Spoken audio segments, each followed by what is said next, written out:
where I was living, I lived on a floor where our doors were permanently open. Okay. There were 4 other guys and said, guys, you can't come in for dinner. I've got guests coming in. Yeah. And they were so used to me always, calling them over. Why Sure. can't we come today? I said, I can't, Yeah.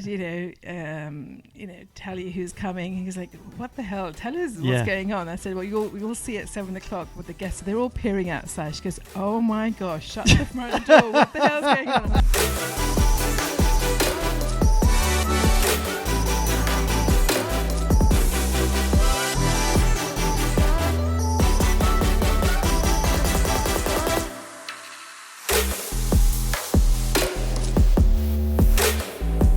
Simon, welcome to the show. Thanks for having me. It's a bit awkward, isn't it? There's like all these camera angles. No, it's not awkward. I mean, it's taken us long enough Yeah. to meet. Thank you so much for being My patient pleasure. with this calendar and the schedule, because it's just been like this horrific back and forth. But thank you for coming here. No, Generally. my pleasure. You're a busy man too. Oh, well, I mean, when we were just catching up before we started recording, I'm like, I'm not busy at all. I keep on complaining. Well, you and look busy. That's the power of Instagram. Yeah. You look busy. I'm so busy. Like, I'm so hustling. It's like amazing. No, but I'm really excited to get you on the show because I think you've got, first of all, like a terrific story. I think there's so much richness that we can unpack around that. And I think there's a really cool angle as well around your clarity around who you serve and who you don't, and learning the power of saying no. But one of the greatest things that people enjoy the most about this show is like the origin story. Like superheroes, like they have like Wonder Woman and Batman, and they will have like these background stories, like these origin stories. And once upon a time, you worked in a bank. Yeah, my background story is quite wacky. I mean, I couldn't even create the story and make this up. Sure. It's so surreal. So my background is I've always been in banking and finance, and happily working the ridiculous hours, 16 hours. I'm in New York.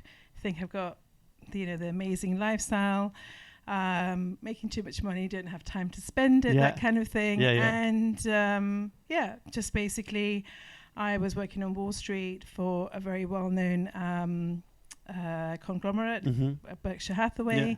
I was in Omaha for a meeting, and just before, because that I love that story. But before that, so you're basically traveling. So you're spending some time in New York. You're spending some time in London and Omaha.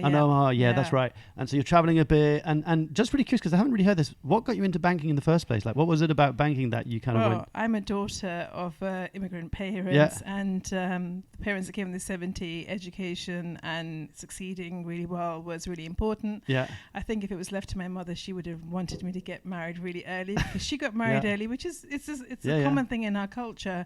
I kind of just loved to work abroad so that I could escape the whole marriage thing, to be honest. But I was quite career driven. I was always been quite independent, so I wanted to have stand on my own 2 feet. I didn't want to be a daddy's girl or a princess. I loved working hard, but I also, the majority of our money has been spent on not accumulating a property portfolio, but food and travel. Yeah, so that's experiences. I mean, I've spent some ridiculous money on the most amazing trips, and to be honest, those are the things that really have brought joy in my life, and they're creating good memories. So it's been great. 100%. Because one of the things that I kind of read somewhere is that you weren't one of those classic, I hated my job and you actually loved what you were doing, like you were enjoying it. Of course. And I think I've always read those stories, and the thing is, never burn your bridges. I'm still in touch with most of my bosses. Yeah.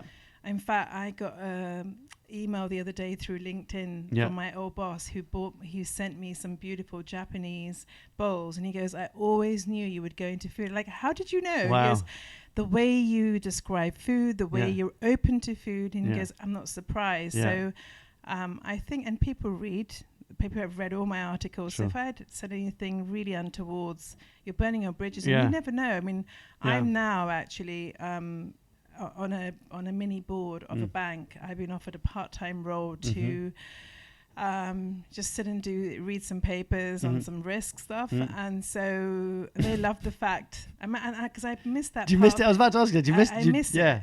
I don't miss the hours that it consumes, but I do miss it, and it's as I still wake up in the morning and the first thing I'll do is go into CNBC. Really? I want to know what's happening in the market. So what kind of banking? Because I am so illiterate when it comes down to banking and finance. But is this what investment banking is? Investment banking, but I mean, I qualified as an accountant. Okay. So basically, it was the financial control, management control.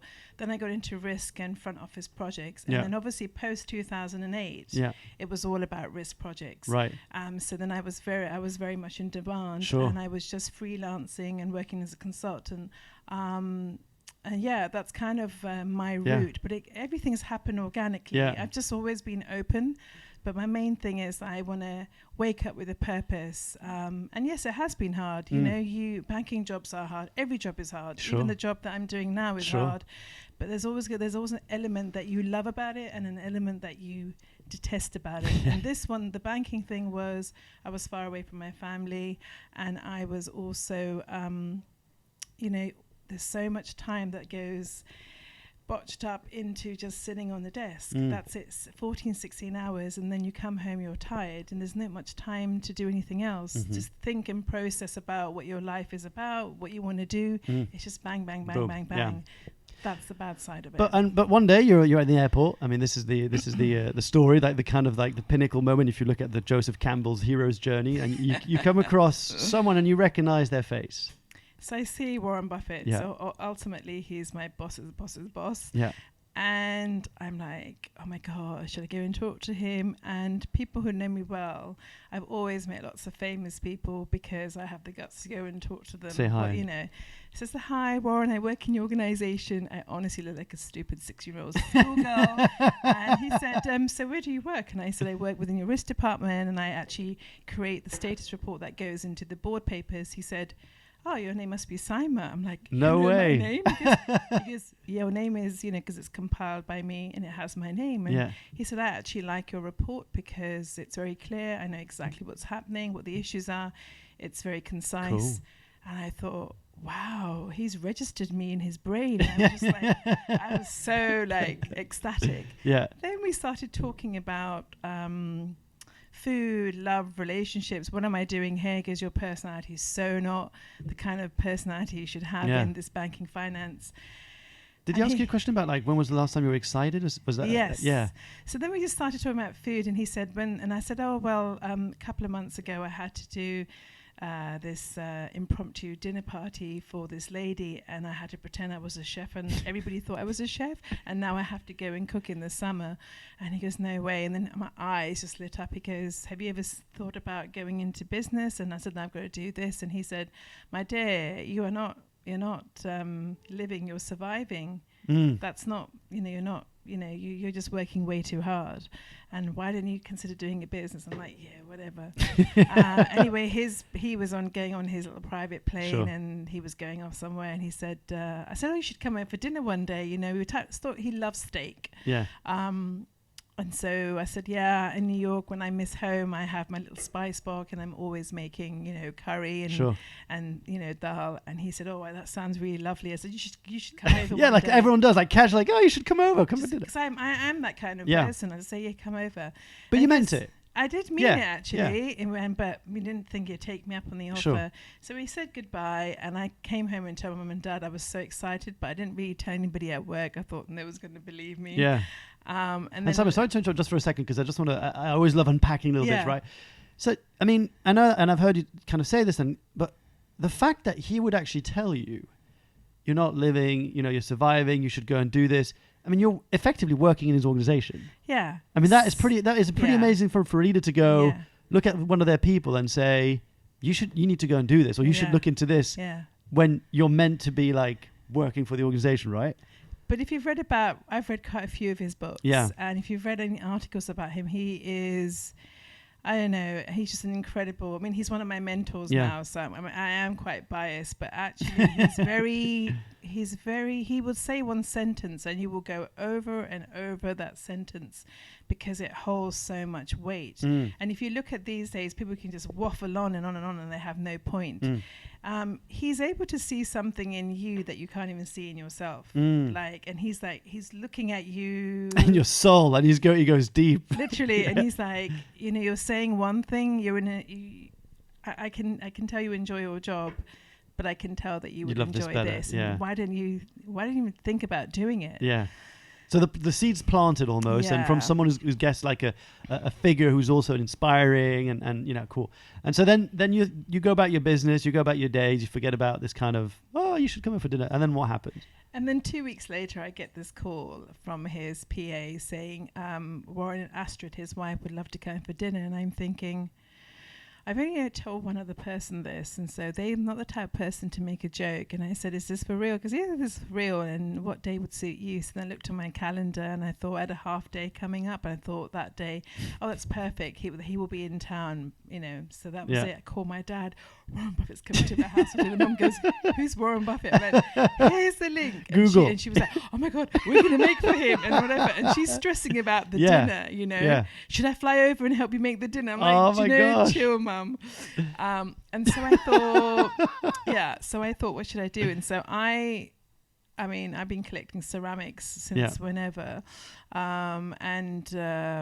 when I thought I'm going to make a really lovely Pakistani meal. I'm going to have like a Pakistani fabric. I'm going to have music. I'm going to have mango lassi and all these things. Were you stressing out about what dish to make, or no, were you the food part I wasn't stressed about at all. Okay. But it was just the tension. Oh my God, I've got these people coming in my house. Oh my God, what am I going to do? What am I going to do?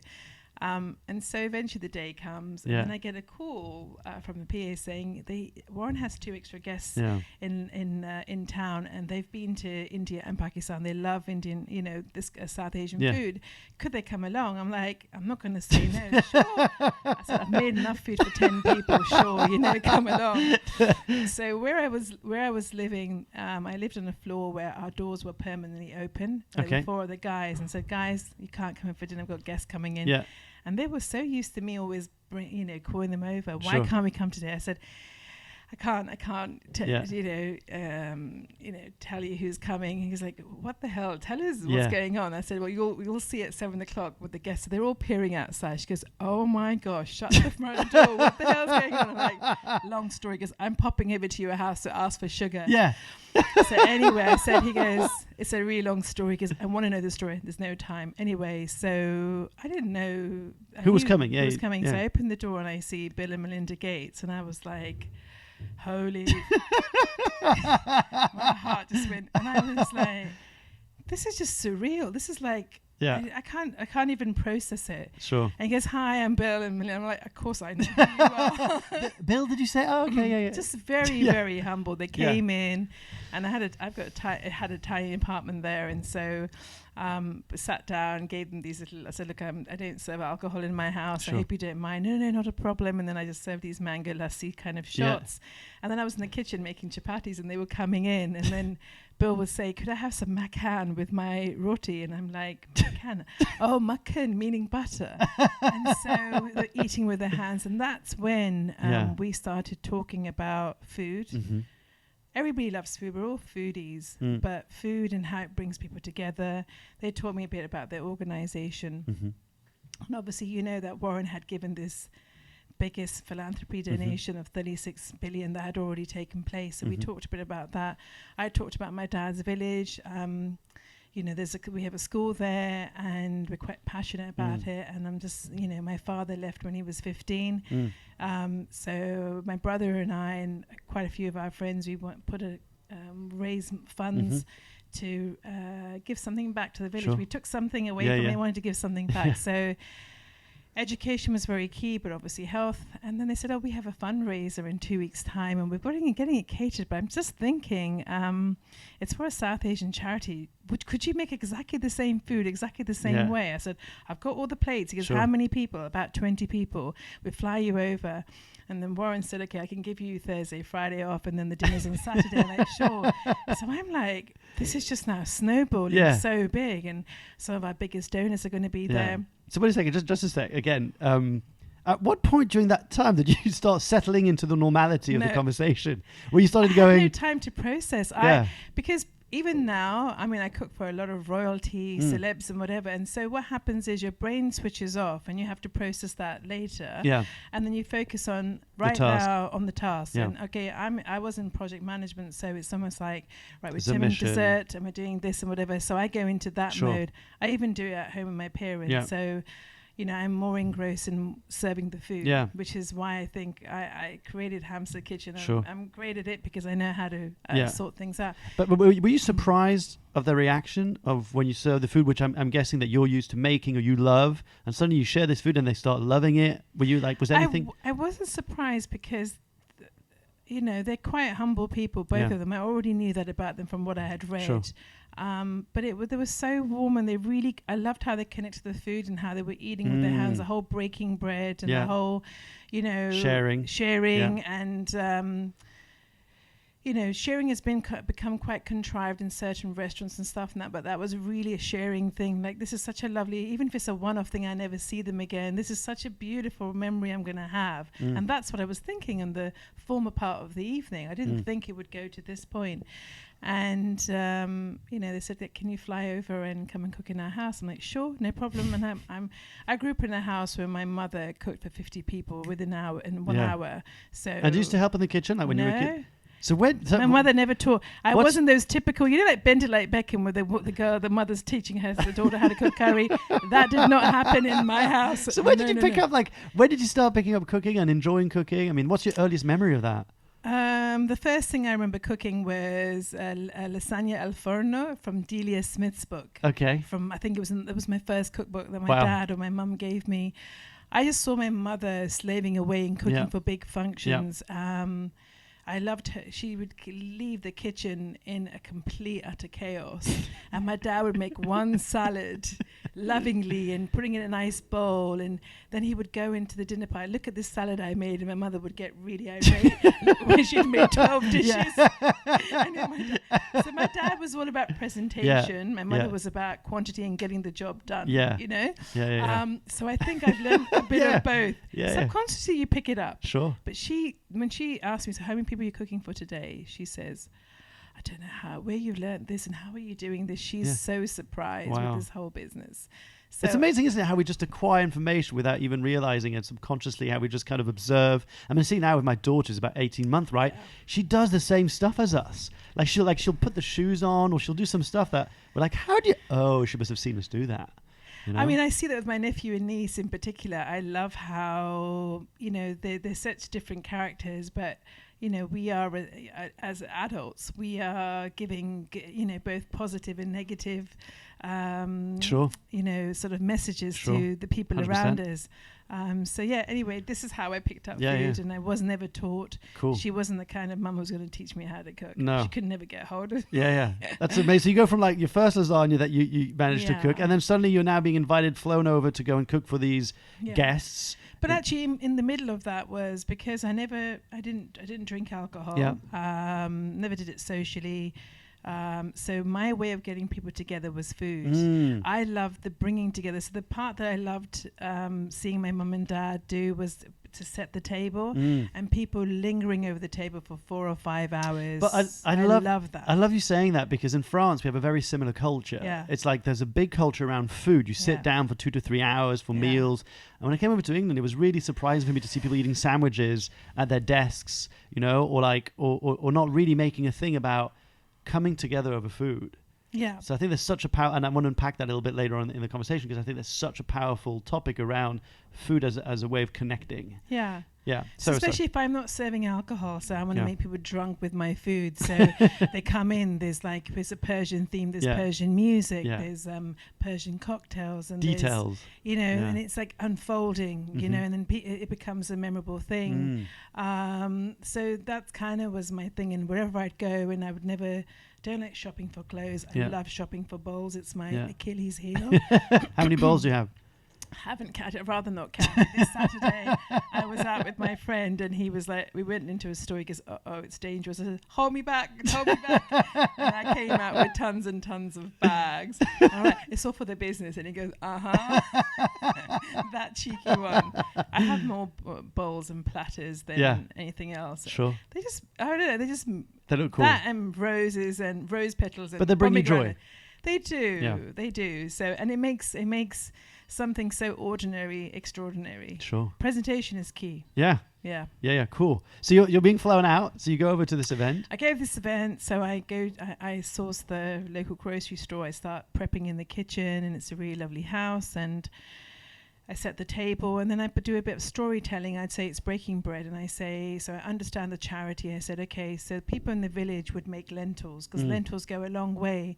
They'd really have chicken, they'd really have lamb, so rice or some sort of grain. So I said, I tried to connect the dishes and said, okay, this is what a person would eat in the village on a good day. Chicken, probably people can't afford to have chicken, or lamb. And then I tried to put some storytelling around it and said, you know, and there was only one fork, there was no knife. And so everything, we want to try for you to connect, you know, with the sight, with the smells, and also touching. And the rules are you can't start eating until your neighbours have got all the food. So, and I don't like serving food on white plates. So a bit racist like that. Poor plates. Poor plates. They've got to be blue, they've got to be black, they've got to be purple, but they can't be white. You know, it's like, because I'm trying to make a point, because when these sort of clientele go for fundraisers, it's all white with 5 cutlery.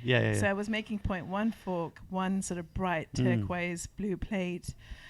And so people already started thinking this visually looks really different. But wait a second, because I've heard, I've heard you talk about this, because you're in the kitchen. Yeah. You're preparing the food. Yeah. The guests have arrived. And have you peeked in? No, I haven't. So I've set the table. So this is the menu.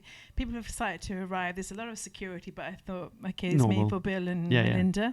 And then when the time comes, like I get asked, can the guests come and be seated? I'm sure. I didn't see the name cards go up. Oh, they had like name tags on. So I was only there to set the table, and then somebody else was putting the name cards. So when I walked in, and then I saw who was there, and I went, "Why is this happening?" I saw the Obamas, the Clinton, Bernie Sanders, Charles Koch from Koch Industries. I saw Mark Zuckerberg and Sheryl Sandberg, and there were some other sort of key donors. And I said, "Hi," and I was just sweating. And I was just wearing like a stripy sort of t-shirt with like a stripy, you know, the butcher's kind of apron. I said, "Hi, I'm Saima. I work for Warren's organization." They came up to my house for dinner a couple of weeks ago, and they just wanted me to cook. And this menu is it's called, you know, breaking bread, and these are the rules. You can't start eating. And so you're telling these people who've probably eaten the most lovely places that just, you know, please just share. And, you know, if I wanted this to be more authentic, you'd be sitting on the floor. But I'm sure that some of you can't be cross-legged. So already you could see people were engaged, and then I was coming in with all the fresh chapatis, and there was rice and stuff, and I was going and serving it around. This is amazing. This is really good. Oh my God, you know what? This is whatever. Then I just left them to it. Then I was called in. And then they asked me what region I was from and why I was making this food, and said, love the storytelling. And they had raised, I think there was more than $1 billion that was raised that afternoon, I was told. So then I had made these lovely dessert, and I'd never made it in my life ever before, which was just a rice pudding, but a ground rice pudding, and I put lots of sort of rose petals and pomegranates and pistachios, and I was just texting it to my mum. My mother was like, I said, I can't even tell you, because I can't even tell you who's here. I'll tell you later. So anyway, Mum said, can you take some pictures? And I can't go and take pictures. I can't. Selfies. No, exactly. So then anyway, I went around and I was introduced, and they said, oh my God, you'd have to come and cook for us in the White House. And everyone was like, you know, and then Mark Zuckerberg saying, like, you know, let us know if you want to have set up a business, and we can help you on Facebook, and, you know, rah, rah, rah. And I was like, okay, everyone's sort of giving me their cards, and I was... But again, is this not a surreal... like, I know you say how you go into... like, you're too busy dealing with it. And then when I went in the kitchen, I was like, my heart was beating so fast, like, what the hell just happened? Did that even happen? Yes, it did happen. And then you're just asking this question. And then you're thinking, okay, that's such a blessing to be exposed to that kind of people. And in the end, they understood the food. They understood the simplicity of the food. And that's the thing I really enjoyed. People said, this was amazing. And, you know, I talked about the fabric. It's from the Sindh region in Pakistan. Then I bought, this is a Persian dish. And actually all origins of these dishes go down to, relate to Iran, Persia. But there's a, I know there's words being thrown around a lot these days, but it sounds like, as you're describing it, it's like almost like an authentic experience. Like this kind of almost sensorial, I don't know what the word is, of all the different senses being kind of triggered and exposed and activated. And it was on purpose, because I was thinking, this is what they're used to. So if I visually do something completely different, right? They're going to pay attention, because you know what? When you see the same thing every time, you switch off to it. I know. Right? So basically, when you see something colourful, there's chipped bowls with cucumber yogurt, and, you're presenting, with such confidence, blues and reds and whatever. That's quite, wow, this is very different. This is not white. This is not gold plated. So you've already got their attention. Got it. Then you've told the story. It's not pretentious. I want to use the word, it's not pretentious. You know what I mean? Like, I've been invited to a bunch of kind of these kind of events, and it can very quickly feel very stuffy, very kind of stiff, and very, kind of, oh, okay, I've got to sit like this and hold this, and there's 16 different forks, and which one do I use for what? So confusing, right? Yeah. So I'm sure, I can only imagine how refreshing it must have been for people who are used to that kind of treatment, and also from people going, oh, that's what they need, to suddenly going, if you were in my home, this is what I would give you. Yeah. If we sat down and you invited over to my home, I would give you this. So that point became our unique selling point, USP. 100%. And everything, like someone said, oh, did you have someone doing your branding? And I thought, no, it just happened organically. Yeah. I met him in the waiting room, then he came to my house and I did this. Then, but at this point, are you going, no, I'm going to pack the job and do this? No, not at all. No. This is just like a one-off experience. What they call now side hustle. Yeah, side hustle. I'm like, okay. Side hustle with Warren Buffett and friends. This is a cool story. Yeah. And I'm like, but at what point should I get a picture? No, it's inappropriate, because it would spoil the authenticity of it all. So that's what I struggled with. I'm like, how can I even tell this story? No one's going to believe me. People want pictures, and I can't take a picture here. Yeah. Everybody left, and then it was just a couple of people. And then I got invited to sit down. He goes, oh my God, people went nuts. This was such a lovely experience. Thank you so much. And I said, look, no, I can't donate some money, but I'm donating my time. And they said, no, we'd like to pay for this. Please don't. It was an absolute pleasure. And he said, okay, we'll have to take you out for dinner. I said, sure, that's fine. And he goes, like, when I'm in New York, I'll let you know. And then when they were in New York, they said, do you know what? Research this and see if you can do a business, because you've got something. And this is like Warren and Bill saying this to me, and I'm saying, okay. He goes, no, it's not about matching the salary. It's about where this journey could take you. Tap into your creative side. And I got paid 1 year sabbatical to go and research this. And when I researched this, I realized that in London there's a lot of stuffy caterers. Some have been in the business for donkeys of years, but it's the same title thing. Then we have people like Ottolenghi who've paved the way for Middle East. Because he inspired you, right? I mean, I read somewhere that you were kind of inspired by. Yeah, I mean, they are inspiring, but I don't think that was my motto. I think London was ready for it. I mean, that's a deli, so they're great. And I also know that they do catering. They used to do catering. But what you have to do is you look around what's around, how you can do something a little bit different. Look, the market is saturated. There's a dime a dozen people doing delis and cafes and catering and floristry. But actually, it's the people running it that make a difference. If we even talk about the people who've introduced us, Hayat and Sonia, there's a dime a dozen cafes in Hampstead. But why do people speak so fondly of them? Because of these two extraordinary women. So it's the people that make the business. That's true. 100%. So I think that was kind of lost, but our DNA is so unique. Yeah, 100%. And the story, I think what I love about your business, I guess, and your brand, is like the story that's weaved into it, and how you've ran with the concept of storytelling. When I hear you talk about today about, I mean, at least from the latest interviews I was reading and listening to, it was on how you still make a point to tell the story of the dishes and telling the story and setting up the context so that people can really feel and experience it. That's important. Also, the people behind the story. So there's been people have tried to do a lot of press on the people who work for me. Some are people who have come from really difficult backgrounds. Some are ex-homeless, ex-asylum seeker, ex-refugee. We have one person from Grenfell. We've got people got mental health issues. And obviously it makes for a great story, but you can't, these are people who are really guarded, really shy. I don't want to sell out on the story. All the press that we've had has happened organically, so we haven't gone out chasing for it. I mean, I got that amazing Times article by my friend Victoria, who I met in a cafe, and I thought, God, I know she's a journalist. I don't want to talk to her because I don't want her to think that I'm talking to her because, I'm a bit too particular. I don't want people to think that, because I think in London, people tend to make connections because there's an agenda or there's an opportunity, and I just want to say, hey, can I feed you first? You know, like, let's just break bread.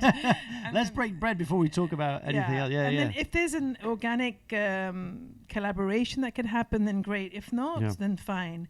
But I'm because I'm very worried when people do it to me, so I don't want to do it to other people. But she decided to write about me, and I thought it was just going to be a little thing, and it ended up being a double spread in the Times, you know. And then it was like, who's your PR agent? I'm like, nobody. I just then nobody would believe me, and that's when I remember even the photographs. I was just like, didn't even think it just wasn't me. But I love that it connected the story to the Cook for Syria campaign. Because it's not about you. I didn't want to make it about me. But it's not. It is about you, but it's not for you. Does that make sense? It's kind of like you're a vehicle, and that's what I keep on trying to tell people. It's like your story it's a vehicle for something bigger. You know, like Cook for Syria, for example, that your recipe was featured in the book, and that you do a lot for charity, and it's almost like the story in the service of. I'm just a person that's in that process. But if you look at, I think I was very particular about how I didn't want to be perceived, you know. And I think if you read a lot of stories, it's about the person. The business kind of gets lost, and I didn't want it to be about that. Neither did I want to go around saying, "Oh, my life is perfect" or whatever, because there's a lot of hustling that happens if you're to work really smart. And you know, a lot of businesses fail within the first year, especially in the food industry. So you know, people are thinking, "What makes her business tick?" Well, it's me. You know, 100%. Because you could have the same food and the same thing. You can copy recipes, you can copy ingredients, but you can't copy people. That's just a fact. So I just want to go back, because I know listeners are going to go, Mark, what happened next? We're sitting on the end of our seat. She's taking a year something. So just to kind of like, I guess like a bottom line version, you then start researching, you realize that there's actually there isn't this thing that's happening that's being. But also, it's really different working for someone and being sort of working to their time schedule, and you have to ask for time off, and then suddenly when you have all this time, and I remember Warren saying to me, when he is human beings, when we have an abundance of time and money, we squander it. 100%. And actually, when we have less time, have you noticed when you have less time, you're more resourceful? Yeah, and you do it. If I gave you 24 hours to come up with this, you'd do it. If I gave you 6 months, you'd do it the 24 hours before. Exactly. So I caught up on sleep, and then my waistline started to get bigger and bigger. But I found it liberating, not because I had a personal trainer. I was rushing, so I quite enjoyed having no timelines. But then I found it hard to create the timeline. It's really. People think it's so easy to run a business. It isn't. You have to drive yourself. You've got to be your boss. You can easily sit and watch a couple of movies on Sky or whatever. That was the biggest misconception I had. Before I quit my job to start my business, I thought, when I have my own business, I'm going to be waking up at 6 a.m. going to the gym, going to do this, do so much things that I can't do now. And it's been the hardest thing to be disciplined and to find like a way for you to hold yourself accountable. Because exactly what you said, you've got to be your own manager, your leader, the entrepreneur, the accountant, motivator, the HR, everything, 100%. But I think also it's great. I read a lot of books on entrepreneurs, and I do a lot of but I love neuroscience books. And I realized that you've got to find, it takes a long time, that you've just got to be confident with your own pace. And yes, some people wake up 4 o'clock in the morning, good for them. You know, great for them. But I've just tried. I don't know. I've just shut a lot of noise off and just thought, okay, what feels right for me? You know, so I wake up in the morning. People say you should do your creativeness in the morning, and I know I have to get my admin. I've got to pay my staff. I've got to check all my invoices being paid. I've got to do that. That's the first thing I do on a Monday morning. Then I don't look at the bank and I don't look at the fees, whatever, after that. And then I start to think, okay, what do I need to do during the week? But anyway, going back to the year, then I just started to, I painted my house. I did all the things I wanted to do. And this is what year is this, by the way? 2012. 2012, because that's when the year that you set up. Okay, cool. So, but it takes time, you know. I love that HSBC ad where it says it takes many nights to become an overnight success. Yeah, that's I think one of the first one who said it was Bill Stone, Yeah. one of the co-founders of Twitter, said Yeah. it took me 14 years to become an overnight success. Or something like that. Yeah, exactly. And so, but people don't realize the quiet hustle that happens. But there's a lot of work, and then it's can I do this? I remember I was headhunted for a role, and I went for the role, and then obviously they went to my old firm to get a reference, and I get an email from Warren, don't think about it, kid, full stop, which is most of his sentences are on one line anyway, meaning like shut the door, have the balls to do this. So I thought I could work Monday to Friday, do this on the weekend. No, that's when were you afraid? Was there something that was a part of you that was like, fear holds you back. I think this is the year where I've actually thrown fear away, even up to next year and last year.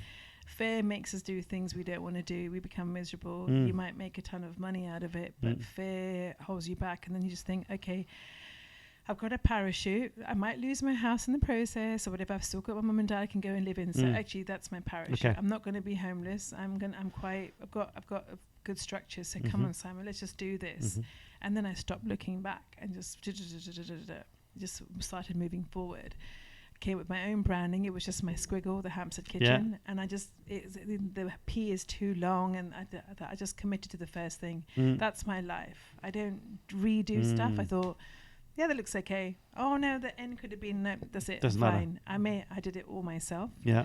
I decided. So I looked at the signs around Hampstead. They're all black with white writing. So why Hampstead? I don't know. Hampstead's changed now, but when I used to go to Hampstead, for me it was I just loved different ages of people walking down the street, and there's something very magical. There's no place like that around London. I agree. It's not very contrived. I mean, I know it's changed now with all the high street chains and stuff, but it really felt like you had a little village, but you had the elderly, you had the older generation, you had young generation. It just felt like a community. Yeah. And the Hampstead Kitchen, I don't know, it just felt like it felt old school, old money. You know, it wasn't. I was never going to call it the Knightsbridge Kitchen. Yeah, the Chelsea Kitchen, because that evokes another type of kind of clientele. Yeah. And actually, incidentally, most of my clientele are not in Chelsea and Knightsbridge for a good reason. Yeah. You know, no offense to anybody who lives there, but you know. It's a certain area. I get that. They want flashy. They want things, and they want a name drop. That our menu is £1,000 a head, whereas in Hampstead and neighbouring areas, people like to feed their guests. You know, and they're not sitting there telling them how much it costs. No. Okay, they'll say, okay, she worked for Warren Buffett, or she cooked for Bradley Cooper, or whatever. Yeah. That's cute, but nobody ever mentions it on social media. Well, there's also something about Hampstead, because I've been living there now for 4 years, and like, so we often bump into quote unquote celebrities, from the Sam Smith, the Ricky Gervais, and all these kind of people. And there's an unspoken rule for people who live in Hampstead, which is don't bother anyone. Like, just let them be. Just say hi, whatever. But when my mum was coming over, she was like, okay, where are we going to see some celebrities? And I'm like, no, these are like unicorns. You don't go and like annoy them and go and speak to people. You'll smile at them. You meet Jonathan Ross. You've seen Russell Brand. Yeah. You just say, hey, how's it going? And that's it. You don't say, oh my God, you are. Yeah, can I take a selfie? No. But it's that's the worst thing you can do. But that is something that I enjoy. Also, you've got like a massive park. It's almost like a village. There's little pubs, like labs, and all these kind of booths. It's just there is a kind of very family, kind of chilled out vibe. It's very down to earth, and there's not. And so it is very less pretend. 100%. And I was inspired. So Philip from the Hamster Butcher, I always wanted something with the or something and something. So it just feels really old. And so the Hamster Butcher is what it is, but it's so cute. It's like the local butcher. So I thought I wanted to do I think the first name I came up with was just like Mama's. Was the first thing and then I put out to my friends and they said, oh my God, it looks like I don't want to have my mama's cooking. I'm going to go to my mum's house to have mama's cooking. So I pinned that idea. But that was the idea behind the business, was like you would have a meal just like, like a home cooked meal. Yeah, but it wouldn't brand very well. So the Hamster I think the Hamster Kitchen is much better. I'll put it up. So it just came to me one day and just felt right. Yeah. I think everything I've done in my business so far, it's been impulsive and instinctive, and it just felt right, and it felt really old school. And then I started thinking, okay, black with white writing, and then it kind of snowballed. And I want to have a black a blackboard, and I'm going to have pomegranates thrown onto it. And the original design of my website, it's still the same. Mm-hmm. Everything has been the most ridiculous story. So I was doing Airbnb. This guy came to stay in my house. He ended up knowing somebody at Google. And then she and her husband decided, they were Lithuanian, but really clever in design. And they helped me design. They put my ideas into, and made it my dream come true. And so, it's all these people who you've just met by the way, who have been part of the business. Then another couple who came and stayed with me, then looked at the UX feeling of my, the design was amazing. User experience. User experience, user experience. And so they were staying with me, and they did it all free of charge for me. Wow. So and then I went to their wedding a couple of years ago. These are all people who've been part of my journey, the quest, right? And so now when they've seen that Hampstead Kitchen has grown, they all feel a big part of it. Yeah. Like couldn't even imagine that it could be like this. I said, neither did I. I'm with you there. But it's crazy, right? Because fast forward, one of the things, there's so much stuff I'd love to unpack with you. One of the things is, I came across actually the first time on Entrepreneur magazine when they shared your story of getting hit with was it £125,000 tax bill or something like that because the laws had changed. Yeah, and Jason actually interviewed me for his podcast. Oh, as really? Well. Yeah. Okay, cool. Yeah, so you got smashed with this tax bill, which basically wiped out everything, all the money that you managed to scrap together. I think you had hundreds of pounds left in your account. That is right. Yeah. This time last year, I was not a happy person. Yeah. So now I think back, I've survived it. Mm-hmm. But it was really interesting because when the article came out in print, I had so many men contact me. And what was really sad, that some of these people couldn't even tell their spouses that they'd gone through this. I know that one person actually committed suicide because he couldn't pay for it.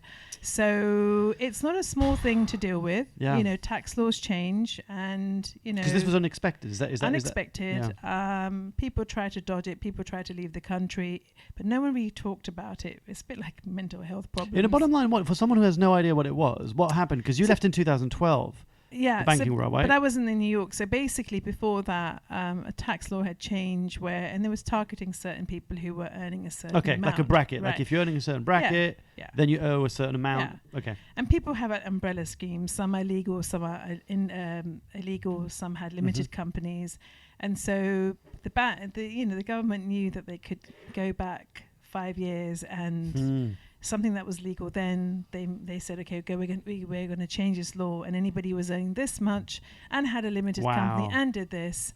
So it's sort of, what can you do? Yeah. So I think when I found out, I cried. Yeah, of course. And I thought, right, suck it up, got to deal with it. Yeah. So I started looking under the cushions. Yeah.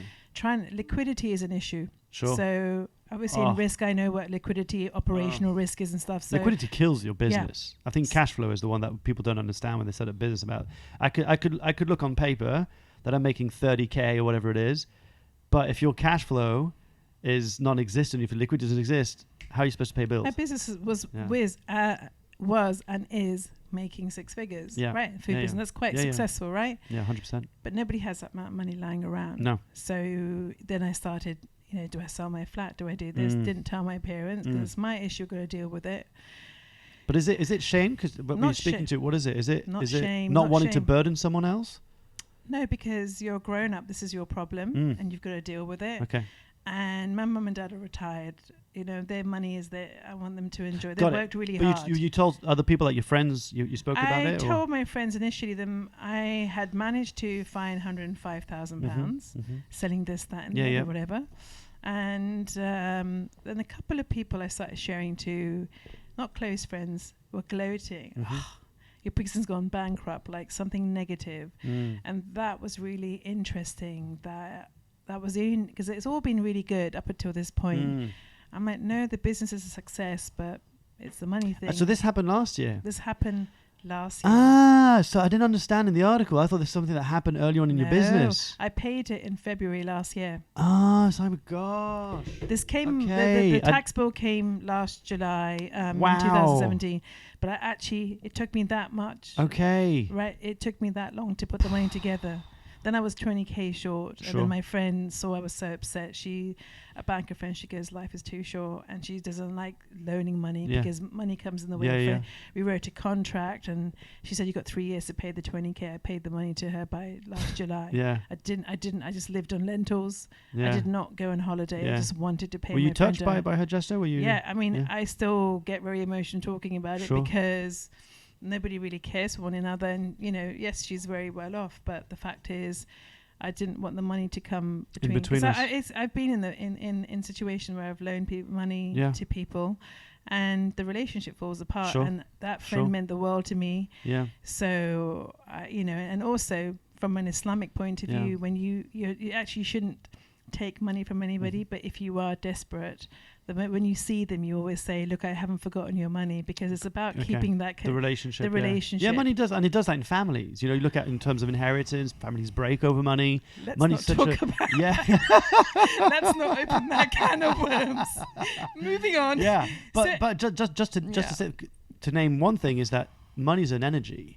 For people, and like there's a relationship that you have towards money, and there's Daniel Priestley taught me this, one of kind of my partners in business is this idea that carry around £1,000 in cash in your wallet. Notice all the emotions that come up from it. That will give you a relationship to money. So if you're thinking, I'm going to get mugged, I'm going to get taken advantage of, I'm going to lose it, all these fears that come up, it amplifies basically like It's evil. I've seen money from. I've got affluent clients who have ridiculous amounts of money. Okay, they worked hard for it. That's their money.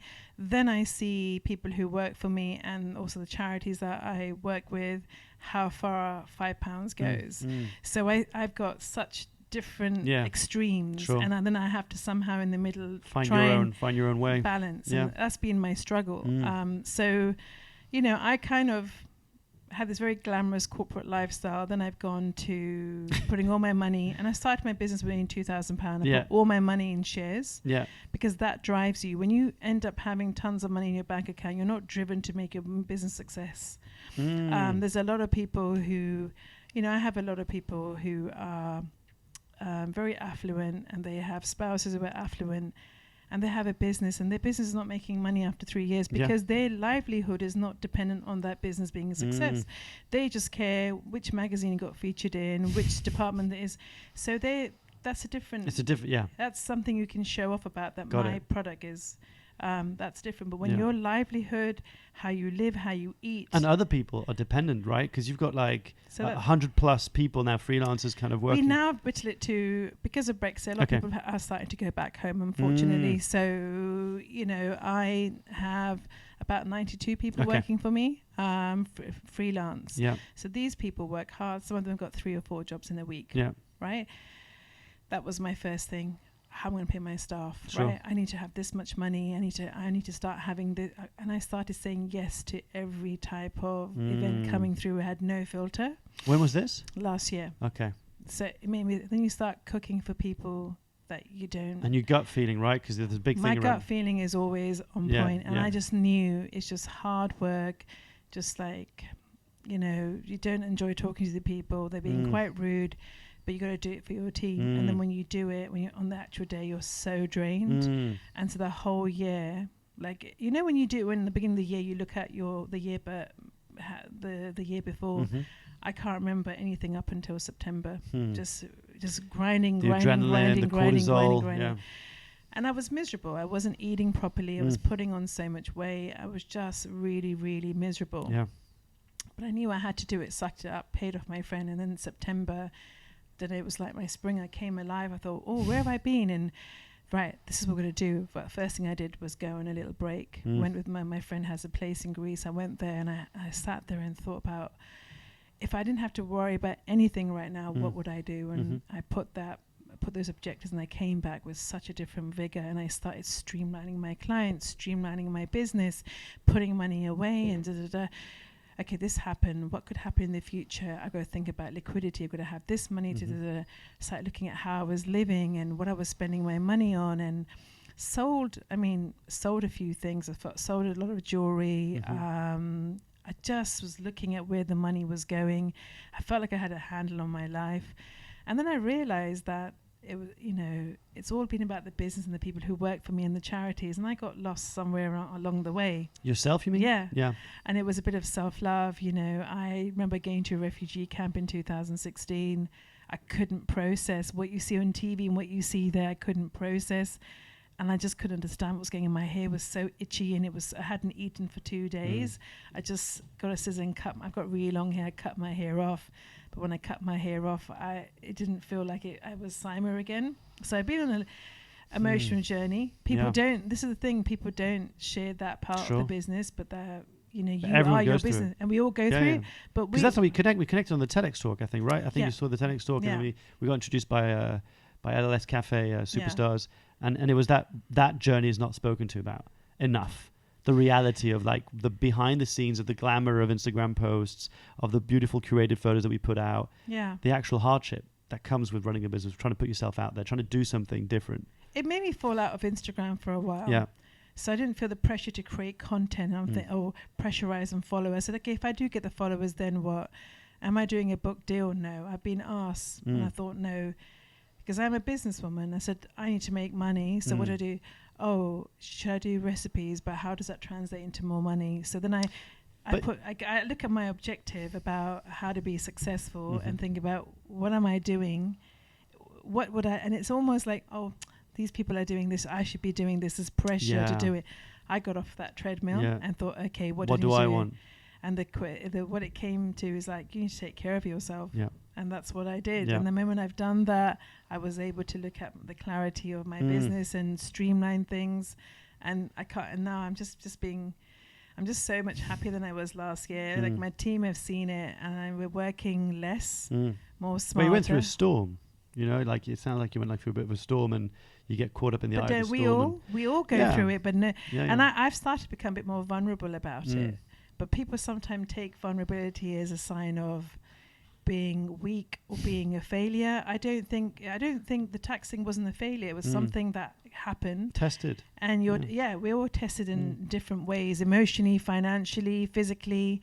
You realize who your friends are. I've made so many beautiful new friends, and I have some really amazing friends who also are being tested in different ways. And I have that support network now, where people will just say, are you okay? Do you need anything? And I hope I'm the same for them as well. Yeah. Like, I'm feeling really down. Okay, a friend of mine bought a new sofa recently, and like, let's go and buy some cushions. So I find such joy in such small things now, because I think when you've gone through something like that, you begin. I mean, even yesterday, I just sat on my couch, like a couch potato day, and I usually I would feel guilty about it. Oh my God, I should be doing something. I didn't. I just thought, I owe this to myself. Yeah. We work really hard. Yeah. People don't see that side of things. Yeah. I mean, I've seen how you set up this thing today. It's not just getting on the mic and talking. There's a lot of, we have to align our schedules. We have to be very clear what we want to talk about, but there's a lot of work that happens behind the scene. People don't appreciate it. And there's something like also that I think we both we were talking a little bit off mic, which was around this idea that a lot of people have this perception of what running a business is, or like what this idea is. Like I set up an Instagram account, I have a few kind of t-shirts made. Everybody wants to be an entrepreneur. Yeah. And you should go and Bumble business. Yeah. That's a classic. Yeah. I sometimes go there to network with people. Yeah. I'm an entrepreneur. Yeah. Like, really, what's your business? It's just nothing. Yeah. And it's just a sexy word. It's not a sexy word. No, it's really hard. Yeah. Exactly. In French, entrepreneur comes from the word entreprendre, which means to do. So it's basically like what you're just doing all the time. It's like you're just doing stuff. But one of the things I heard you say, which I thought was really cool, and I've been trying to bang on about this for ages, is that your website within 3 seconds conveys what you do, what the experience is, like what to expect in 3 seconds. It's like someone and I think I heard, correct me if I'm wrong, but I think you said you had identified these 2 different kind of characters, 40-year-old males, and then the families in their 50s plus, right? That's right. And so 85% in Hampstead kind of area. Yeah. That's a really, because obviously look at the way, I have friends who work in Google, right? And so look at the way we look at websites. It has to load quickly. It has to appeal to you visually, even before you read the words. There's a photo of you standing there, I think, if I'm not mistaken. I was checking this morning on my phone. There's a photo of you in this beautiful kind of attire, kind of like a chef kind of attire, and then there's a room with an experience, and people are sitting down and there's smiles, and within a second, my brain, without even reading the words, goes, oh, there's something about food, something about experience, something about this person. Yeah. I don't want to say we just create food. We're creating a dining experience, right? And so that actual picture was taken in Regent's Park. One of my clients who randomly, she found me on some Street View thing, and she ended up being such an amazing client. And through her, I've got so much work, and I got into the whole WPO, YPO world of all these successful billionaires around the world, right? Who would have thought? Yeah. And it's about being open and saying yes to things that you just don't know where that journey takes you. And so I said, could I come to your house and have someone take a picture, and you just have a normal dinner party? But rather than focusing on the pictures I was supposed to take, I was just thinking, I've got to feed these people. You see what I mean?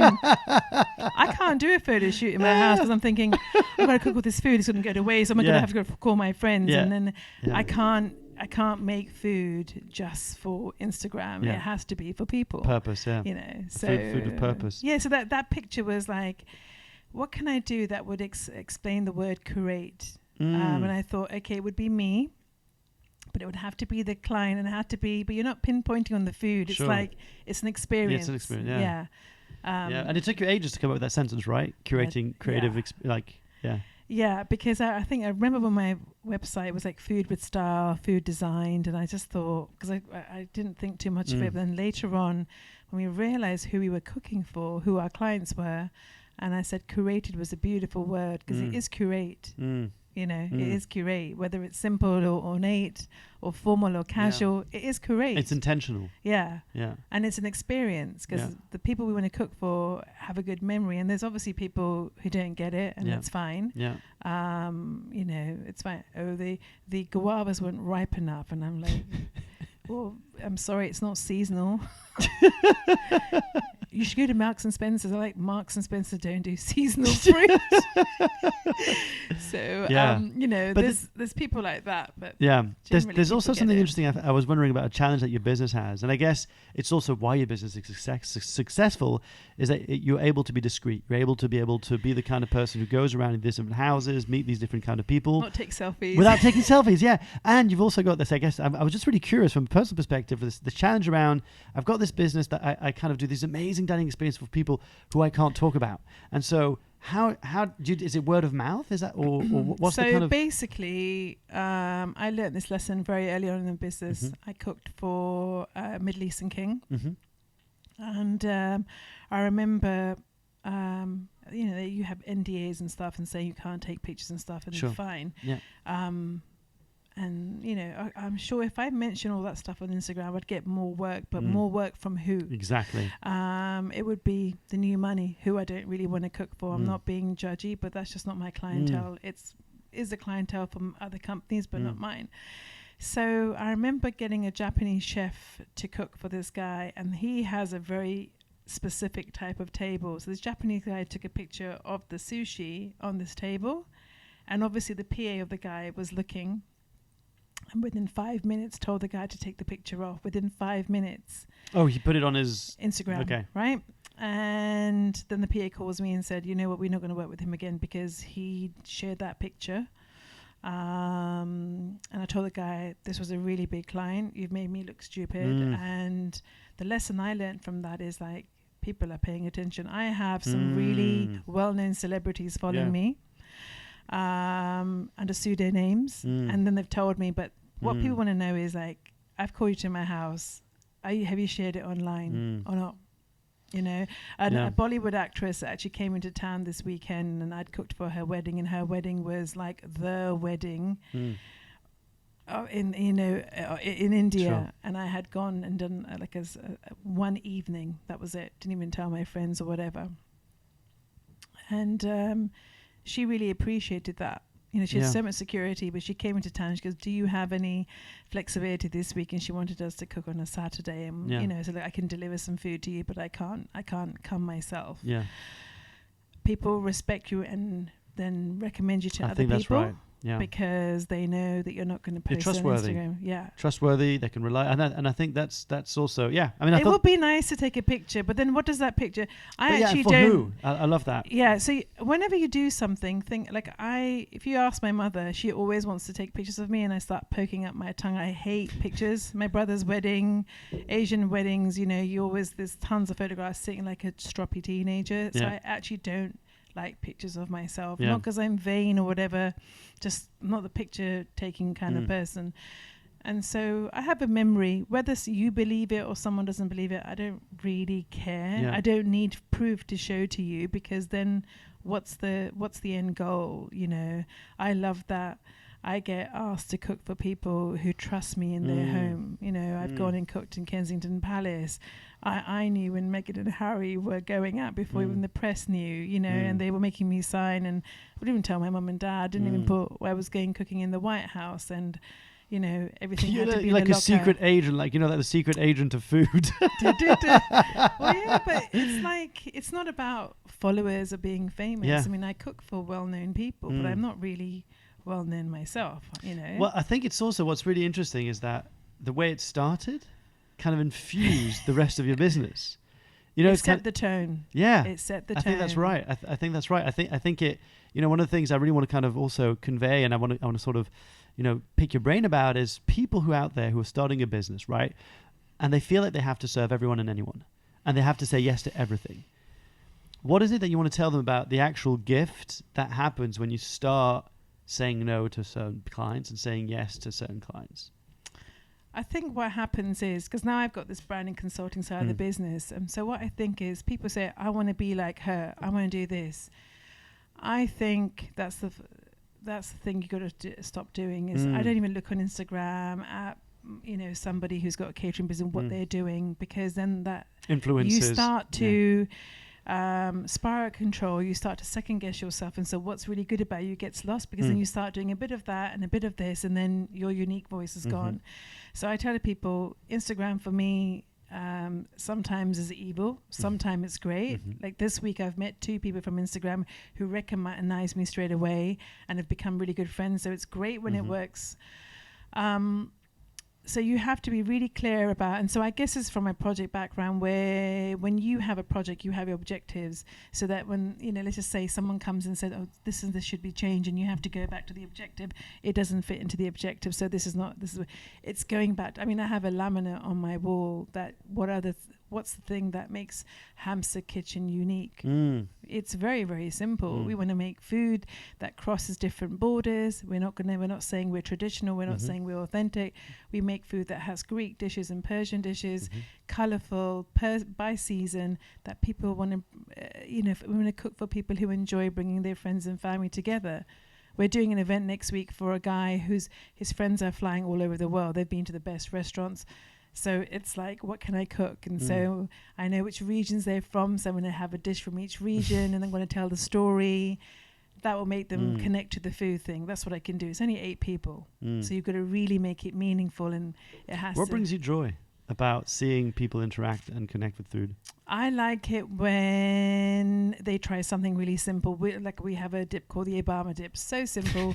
Spinach, garlic, onions, and yogurt with rose petals and a little bit of dill. And I love how people just eat that and think, oh my God, what the hell is this? Or our slow cooked lamb. People love our lamb.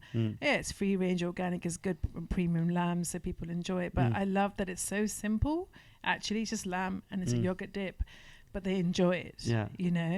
But no, I like the whole, when I think that people are not showing up and they're really trying to feed, and they're going for seconds and thirds and make sure there's leftovers, and they're fighting over the leftovers, then you come away feeling really happy that they've really connected with the food and understood what I was doing. Food is there to be enjoyed and shared and finished. That's how I see it. Do you take time to connect with your kind of people and share food around the table with, like, We do. I don't want to have anything Persian. Don't want to have anything Middle Eastern. Can we do Chinese? But we tend to have really simple. So in the kitchen, like if we're working in an outdoor event, we'll end up going and having like a pad thai or something completely different from that. What's different smells. Yeah. But I'll often have friends over. And we'll cook. And so like South Asian food is something I don't cook for the business. I want to keep that sacred for friends and family. So then like a biryani or like chicken karhai, I want to that's for my mum and dad and that's for my friends and family. So this, you gotta have these little pockets. So going back to what you were saying about knowing who you want to cook for, I mean, there's no guarantee this business is going to be a success. But I wanted to try so that when I'm 90 years old, I look back and think, I was a total badass to have tried this, but give it my best. That's all you can do. But, you have to keep on evolving with the business. But I don't think, I've got to worry about my followers. I've got to worry about this, because you got to think, okay, but what am I doing? I'm in hospitality. I run a catering business. I'm not a deli or a cafe. I'm not doing a book or a writer. So I don't have to be doing these things. And you just have to shut the noise off. Where people go wrong is they look at, but she's doing this and they think it's easy. I need to do it, It's easy and I can do the same thing. And then they start wanting to be, I have so many people wanting to meet for coffee. Oh, I'm starting my own business. And I love to help people. Don't get me wrong. I think it's really important in business to help other people. Sure. You know what? I get a lot of joy for that. Yeah. But majority of people want to meet me think, how did you do it? How do you do it? Because if I do that, then I'm going to give me the roadmap. Give me the recipe. No, you're not going to meet Warren Buffett. You're not going to do this. So my story is going to be my story. Yeah. You create your own story. That's when I started doing the branding thing. So I was getting enjoying that. Like you're having a bit of fun with that. I love it. I love it, and I think I'm really good at it as well because I understand the branding in order to attract if you're a cafe or a deli, you look at the location, look at the jobs that people are doing. So are they graphic designers? Are they in creative arts? What kind of food are they going to have? Are they vegans and whatever? Are they vegetarian? Are they meat eaters? And you have to create your menu according to your location. People just think, oh, this is food that I like and I want in my cafe or my deli or my restaurant. But look at the people, like we're opening one in Wall Street, a restaurant there, like a street food restaurant there. So you're going to attract the guy who's going to be post-gym workout. The lunchtime, obviously, quick and grab, post-gym workout. And in the evening, he's a guy who doesn't want Deliveroo and takeaway. He wants a nice piece of lamb or chicken, but he wants it to be, healthy, and he might do a naughty treat. So the whole menu is designed around the people who are around that thing, that area. So which is people don't tend to think that, So I love the branding side of it, and also then all the other time waste, and there's plenty of them in my life as well. They just send you messages. Sure. I said there's a 1-day immersion workshop to, it's like a little 1-day incubator to see if your idea is really good. I'll tell you how much money you would need and do a business plan and whatever. And then you don't hear from them because one, they don't want to spend the money to do that. So that means that you're not serious, right? Yeah. And I've met some pretty amazing business women who are in, who I've collaborated with, and they actually have proper branding businesses, and they've also given me a lot of advice, how to put value to your time. So while you want to help everybody, I want to help the right people who are serious about doing their business, and every Tom and Dick Harry wants to have a cupcake shop and a coffee shop, and your brain wants to switch off, and you try and give them respect. And so I'm not rude enough to put the phone down on people, so I listened to them. I said, I think you should read a couple of books and really be serious about it, because it's not, it's not an easy task. You should just have, what you should do? You should just have like a resource somewhere hidden on your website, or like a page, SaimaRecommends.com, and like just have like a few of the books that you recommend people, a few and then start with that, and then if you want to go further, then we'll do the immersion kind of branding day. I mean, I'm not one of these people who are so caught up in myself. I mean, my friends who know me know I'm not like that, but oh my God, I love you so much. I want to meet you and let's have coffee and I want to cook for you. I'm like, whoa, leave me alone. I want to have my couch potato day. And then they get really annoyed, like there has to be a value associated to my time. Friends and family, okay, I will help them out. Even with that, I'm measured in how much I want to help, because I think time is more valuable than money in my life, for sure. And so now, I think anyone who gets to a certain point, actually talking about Warren Buffett, I think I saw a video of him, and maybe it was Bill Gates, I forgot who he was being interviewed with, and they actually showed his genuine calendar, like he took out his diary, whatever you want to call it, and it was empty. Yeah. Like empty. Because you know your diary. But he was basically saying that he like for him, I don't know how real that was, but it was for him to schedule something. Yeah. There used to be something very like drastically important for it to be scheduled. But my schedule's in my head ingrained. I know exactly. I've just started getting myself, in the fitness way. I know I need to get out of the house at 6:00, but I like to have an empty space where I can kind of dictate what happens. And I'm still busy, but I'm busy doing things that are important. I put my rocks in, but it's been like a week since I've got put things in my diary, and I think that's when you know that you know how to prioritize stuff without putting things down. Okay, like a meeting like what we're having today, we have to schedule it because you've got meetings, I've got meetings, but the everyday stuff you can just do. He plays 15 hours of bridge, so he calculates in his head, I'd played 8 hours already, so I need to do 7 more hours. So then he thinks, if I do 3 tomorrow, I'll do 4 over the weekend. He doesn't need to write it down, enough. So these are people who are inspiring to me, so I've been given a right kick up the backside about focusing on what would my you say? health. What would you say is, because we're coming to the end of the interview and I'm just realizing there's so much more I can unpack, but it'll be for another time. For someone who's kind of, you've managed to create food experiences for a vast, diverse group of people from all backgrounds and wealth and so forth. What is one thing you've learnt about people in the process? Oh, I don't know. Whatever walk of life you belong from, food is such an important part of your day. Some people are unfortunate enough to only have one great meal a day or one great meal a week. But I would say to people is like, we're all in such a rush right now, and that we need to, it's kind of going back to old-fashioned values, old school. And those are my kind of clientele, where you come together and you enjoy food, and you could do that. There's various organizations who do some amazing things around food. So during Ramadan, there's the Ramadan Tent Project that feeds about 300, 400 people every night for 30 days.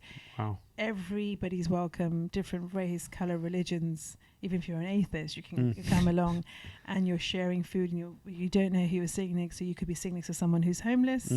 And so food for me is not just like, oh my God, I'm such a foodie, I like this restaurant. Food, I think, is a great way. It's when you kind of submit yourself and you're your real self. When you sit around, you can tell people who, oh, I don't eat olive oil, I don't do this, and it's like they're insecure, and they see other people enjoying and getting into it. It makes them feel, actually that's when you really, around the dinner table, you see what people are really like, because there's nowhere to hide. And there's all this kind of like, I don't do carbs, I'm a vegan, but you're a vegan eating fish, what's that about? So there's all these projections, and it's all labels coming, so it's all coming from a place you're trying to be something you're not. And that's the same in business. People are trying to run before they can walk. They're measuring against people who've had a different background to you. Stop looking at what other people are doing unless you want to be inspired by them. But I think food can teach us a lot. When you go to the village, it's so primal, it's so authentic and organic. No one's there to impress you. They might kill a goat for you or kill a chicken, and that's an honor because they only do that for special guests. So food is a way of expressing love. I was about to say love, yeah. It is love. That's the word that came up, and I have this in one of my bags, that food and love is one of life's greatest indulgence. And I think there's a lack of both of them right now in our society. I hate eating on my own. It's my pet hate. So I try, if I'm cooking for something, I have a lovely network of friends. I can always call them over.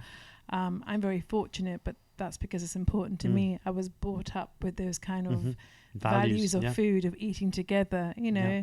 And my brother and my sister-in-law have carried on this value. Like last Sunday we had a lovely lunch together with the kids, and their kids love sitting together around, like, you know. So it's what you pass on to your generation. So Sure. For the people that I cook for, I want them to have a lovely memory when I leave. I don't want to be transactional. Yeah. And last year I had to do a lot of transactional dinners and lunches, and I hated it. I just didn't feel like myself. I really disconnected with my business. I got to a point where I wanted to run away from it. Yeah. When you service the wrong kind of people who are not aligned to your business values or your personal values, you fall out of love with your own business. And I'm falling back into love with my business. And why did I set this up? And what do I really enjoy doing? And I thought, right, you know what? Let's just stop doing the fair. So I'm now working less hours and focused on really making sure that I cook for the people who are going to enjoy the experience and see the value in it. So now I'm doing a lot of stuff for more corporate men who love the banker to food story. It really resonates with them, and they always donate. So when I tell them about the people who are working in my organization, you know, it sort of resonates, and I get like a lot of donations just by talking about it. So I also feel like, you know, those sort of events go far but again, longer. I think it's again, you know, it's like even just sitting across you and hearing you talk about it, there's something very enrolling. You know, there's something very engaging in the way, because you feel like it's real. I think, especially in today's world, I think there's a thirst for truth. Yeah. You know, I think we're gagging for truth, for more people to be aligned with who they are and who they say they are, what they do and what they say they do. And so when you talk about, you know, I think I've even heard you or read somewhere say that you, I don't know if you still do, but you used to cook at least Sunday warm meals for Grenfell Tower. You know, that might be the only warm meal they have all week. You know, when you hear you say these things, you kind of go, oh, how can I help? How can I come? And you said, you know, time's a great way of helping out. Sometimes time can be the best thing you can do, whether that's sitting with someone to hear them share their story, play a bit of football, what have you. But people listening, how can they get involved and help if they want to be able to take part in some way and help out or contribute or whatever? What's something that can people... You see, there's lots of things that are on your doorstep. On my road, there's a few old ladies. I have to eat some of their lovely Victoria sponge, you know, sugary buttercream cakes, because sometimes the wash, you know, go and do their shopping for them or whatever, washing. I think it's opening your eyes and just talking to people in your community. Like the other day, we saw this guy who was really lost. I thought he's got Alzheimer's or dementia. And basically what it was, he was worried about this poor dog that was stuck in the car for over 2 hours. He was standing there for 2 hours waiting for the owner to come back, and he could see the dog was distressed. But this man wasn't English speaking. He was, I think, Eastern European, but he was so stressed at this dog. So we called the NSPC, the police, told them the reg of the car, and they said, we'll be here in half an hour. Then I get a call from the police and the lady whose car it was. The actual lady had dementia. She forgot where she'd parked her car. No. But meanwhile, the car had been broken into. The dog had been rescued and given water. This all happened when I was off to a meeting and I saw this guy. I could have chosen to ignore the guy. He couldn't speak English. He couldn't talk to the police. I'm not saying I'm a savior. What I'm trying to say is that we can all help. I get that. If we just pay attention, if we get off our phones, you know, we're all walking like this with bad necks, and it's just about talking. Then I was on the train, and the same evening, same day, I was with a friend, and then this guy, we're talking about moving on. He goes, yeah, I've moved on from my divorce, and I've done this, I've paid off my debt. And I'm like, yeah, high five. And he wanted to celebrate that. It was a random conversation, and I don't know. I think people are very fascinating, and food is very fascinating, and it's just making time for both of them, really. Yeah, that's all. Love How it. people can help is just open your eyes and see who you can help out, even on your street. Cool. It might be just a kind word. Yeah, love that. Got a couple last questions before I do that. Yep. I want to take a moment to acknowledge you, Saima. Generally, I think you're a really cool human being. I love like what you're doing. I love what you're about. I love how what I read online, what I was listening online, is very much what I see in front of me today. It's the same. So I think that's very special. And I think also the fact that you're using food as a medium to connect people is such a powerful medium. I think it's because it translates into any language, you know, any belief, any religion, any sexual orientation, any label you want to add, fill in the blank. food breaks through that. You know, you breaking bread, right? Was like your menu, or at least, So thank you for doing that. No, I thank genuinely you. want to say I really that. enjoyed it, and I'm glad we finally got a time to sit and chat properly. But I hope that's how I've come across. You know. Yeah, 100% is what you are. And I've got all my guests go through the same last kind of questions. What's one thing most people don't know about you? That I can be very sensitive and very shy. Mm-hmm. People think that I'm total badass and confident, but small things can make me upset, especially like with family and friends. Little things can make me feel very I'm sensitive. So as my mother calls me, she calls me a minstrel, like tough on the outside and soft in the middle. A lot of people don't know that about me. Cool. What does being unconventional mean to you?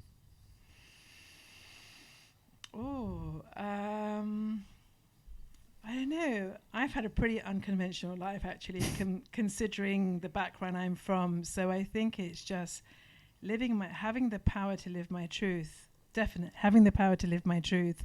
So I don't know. Just without giving like a really rehearsed answer, I would say I always say yes to a lot of things.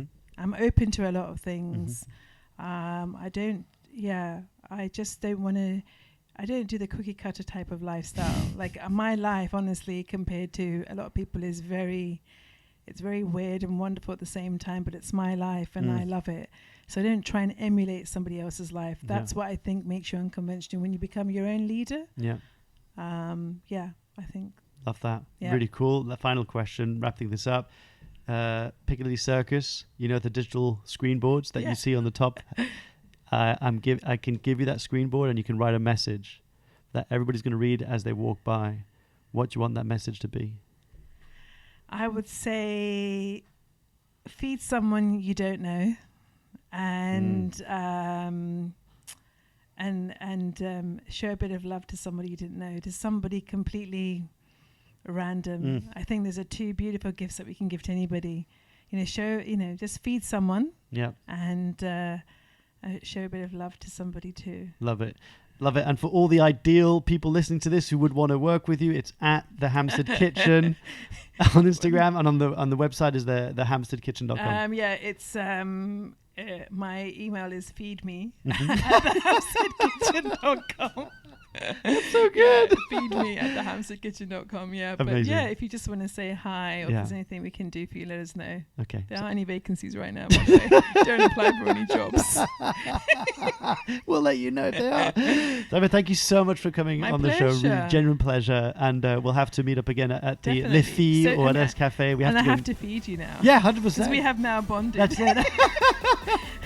Amazing. Thank you so much. Care.